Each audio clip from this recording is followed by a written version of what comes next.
করে? একজন মানুষ যে আরেকজনের দিকে তাকাবে সম্ভব না। প্রত্যেক মানুষ নিজের মধ্যেই ভীতি সঞ্চার হবে, আল্লাহ আজকে আমার জানি কি হয়।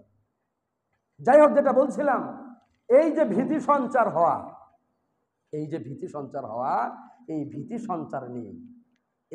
সঞ্চার নিয়ে যখন সবাই দাঁড়িয়ে যাবে, সমস্ত মানুষ যখন বলবে বিচারের কার্যাবলী হবে, দাঁড়িয়ে যাওয়ার পরে এই ব্যাপারে আল্লাহ সুবহানাহু ওয়া তাআলা সূরাতুল কাহাফে ৪৮ নম্বর আয়াত নিয়ে এসেছেন। কি?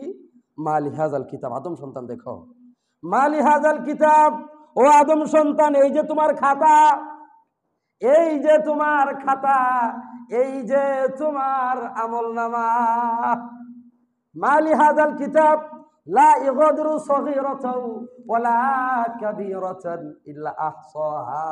আদম সন্তান, দুনিয়াতে দীর্ঘ সময় দান করলাম, দুনিয়াতে তোমাকে আমি দান করেছিলাম দীর্ঘ সময়, 60 বছর, 70 বছর, 80 বছর, 100 বছর। এই সময় তোমাকে আমি দিয়েছিলাম, কি আমল তুমি করেছ? তখন দেখবে কি জানেন? ওই ব্যক্তি খাতা খুলে দেখবে যে আল্লাহর শপথ, ওই ব্যক্তি খাতা খুলে দেখবে কি যে আশ্চর্য ধরনের খাতা, অসম্ভব খাতা, আশ্চর্য ধরিত খাতা, আশ্চর্য ধরনের খাতা, অসম্ভব খাতা।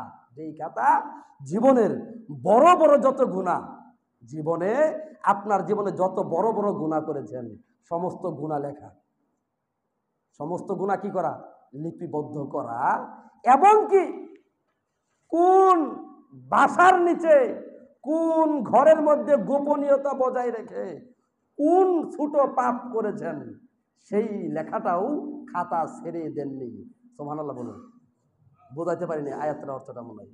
মানে বড় বড় গুনাহ তো লেখা, কিন্তু ছোট একটা গুনাহ করেছেন যেটা কেউ জানার কথা না। একক গুনাহ করেছেন যেটা আপনি ছাড়া আর কেউ জানে না। কিন্তু সম্মানিত মুসলিম কেরাম, এই গুনাহটার খবর জানে কি? বলেন, উত্তর দেন না কেন?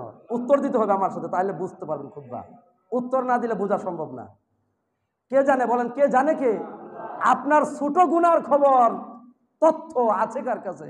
মহান রব্বে কারীম আল্লাহ সুবহানাহু ওয়া তাআলার কাছে। আল্লাহ সুবহানাহু ওয়া তাআলা প্রকাশ করবেন, এই যে দেখো তোমার ছোট গুনাহ।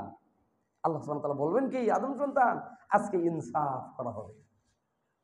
ইনসাফ করনেওয়ালা দুনিয়াতে একজন মানুষ রয়েছে, একজন স্রষ্টা রয়েছে, যিনি 7 আসমান এবং জমিনের মালিক, যিনি আরশের মালিক। তিনি সেদিন আমাদেরকে ইনসাফ করবেন। সেদিন সমস্ত পাপ দেখার পরে ব্যক্তি কি করবেন? ব্যক্তি হাই হুতাশ করতে থাকবেন। ব্যক্তি এই প্রেয়াত পাওয়া যায়, এক পর্যায়ে অস্বীকার করতে থাকবে। তাদেরকে মুখের মধ্যে মোহর লাগিয়ে তাদের থেকে সাক্ষ্য নেওয়া হবে। যাই হোক, বিস্তারিত না, সংক্ষিপ্ত বলার চেষ্টা করছি। সম্মানিত মুসলিম কেরাম, তারপর কি হবে? এই ব্যক্তি যখন এই ঘটনা ঘটবে, এই ব্যক্তির ক্ষেত্রে আল্লাহ সুবহানাহু ওয়া তাআলা বলছেন, ফামাইয়ামাল মিসকালা যাররাতিন খায়রা ইয়ারা। সেদিন কি করা হবে? ফামাইয়ামাল মিসকালা যাররাতিন খায়রা ইয়ারা। তোমার অণু থেকে অণু পরিমাণ যদি তোমার ভালো কাজ থাকে তাও তুমি দেখবা। ওয়ামাইয়ামাল মিসকালা যাররাতিন শাররা ইয়ারা। তোমার জীবনের যদি অণু থেকে অণু পরিমাণ, অণু থেকে জাররা, জাররা মানে সরিষা দানার সমপরিমাণ বলা হয়। এই সরিষা দানার সমপরিমাণ যদি গুনাহ আপনার মধ্যে থাকে, তাহলে কি হবে? এই সরিষা দানার সমপরিমাণ গুনাহও আপনাকে আল্লাহ দেখাবে।